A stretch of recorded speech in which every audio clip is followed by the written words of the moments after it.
Hey guys, welcome back to another video. This time we are moving out of the critical theorists, although still staying Marxist, and moving into Marxian spatial analysis. So what we're talking about here, which is different than a lot of what sociology does, we're going to be looking at the actual physical reality that we live in and talk about it as being produced by a society. So most of what we do focuses on how society affects people.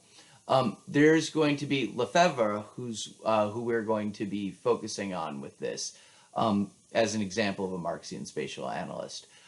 He's going to put an intermediary step in between society and people, and he's going to say society affects the stage that we live our lives on, which then affects people. So I personally find this to be fascinating. I took a class in graduate school in what was called landscape history, and the idea of it was, you factor all the people out, and there is just the Earth, there's the planet that we live on, and there are the ecosystems that make up that, and the particular spaces that we walk into. And the perspective of landscape history, which is kind of the same perspective of spatial analysis, is that our values and the meanings that we have for things end up getting embodied in the way we shape the landscape.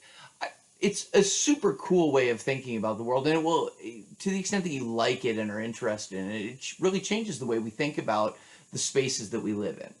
Okay, so for Lefebvre, in the reading, it goes through the evolution of the human production of space. That stuff is all important, but I'm going to focus us in on the type of space that he says is produced by industrial capitalism. And that type of space is called abstract space. A really awful, in my opinion, term to use because all that sounds is difficult. What you want to think about is that the space that we create, the suburbs, the shopping areas, the roads connecting places, all of the physical reality that we live in is abstracted out of nature and out of normal physical need, normal human need. That's what he means by abstract space.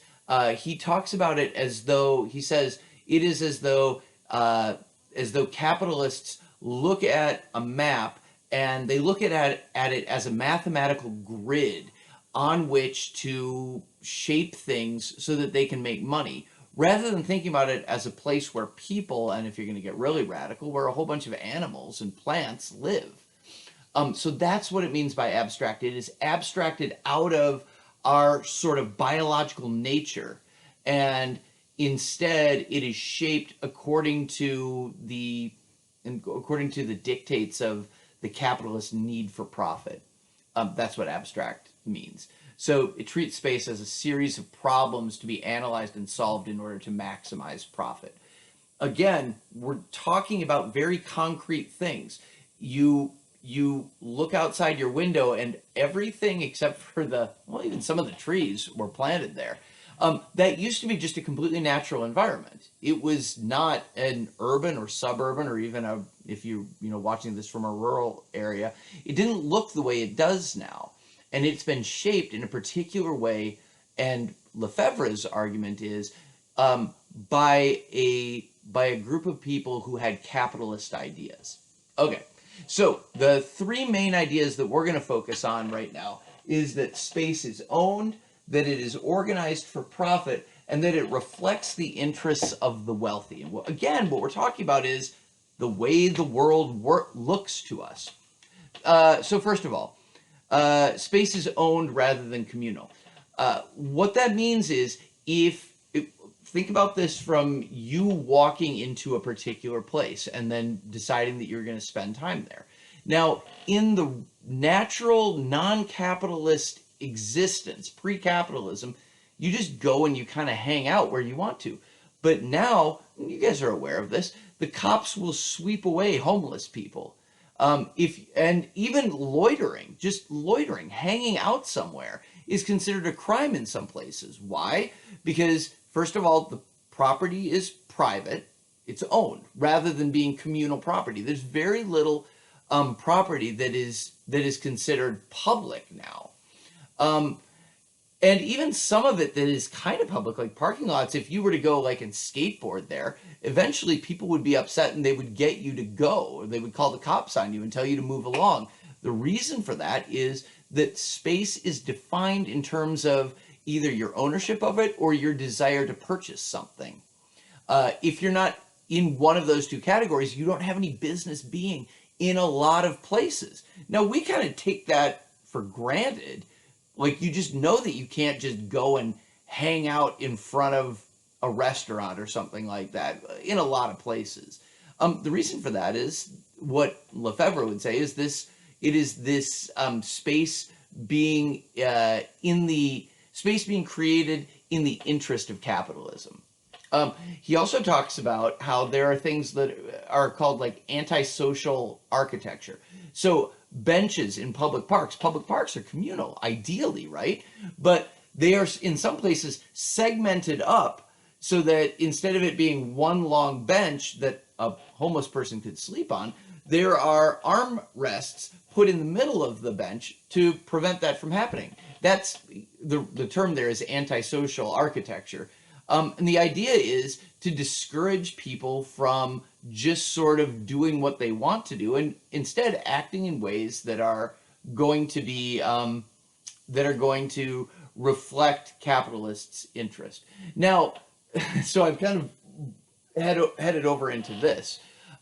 Because you might say, well, a public park, that's not about capitalist interest. But if you think about a whole city being designed to be a place that is business friendly or a safe city, what that means is we want to keep homeless people or keep people who wealthy people would consider to be unsavory. We want to keep them shunted off into smaller places.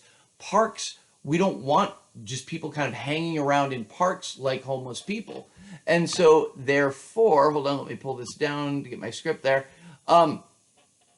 Removing homeless people, removing prostitutes, removing drug addicts, removing graffiti artists is all something that even in a park, even in a public space, would be considered something that we sweep those people away to turn it into a place that that wealthy people would want to invest in. And so that's where it's like, from the city's perspective, we are organizing it in order to bring investment into our city so that we can, increase tax revenue. Those ways of thinking about all of these sort of categories of people that are considered undesirable, homeless, prostitutes, drug addicts, we think about those people as human beings, and they have every right to be somewhere, right? Like, and especially in a public place, they have every right to be there. But this whole idea of Marxian spatial analysis is to say we look at those people as being problems to be solved in terms of creating an idea of our city that will attract investment.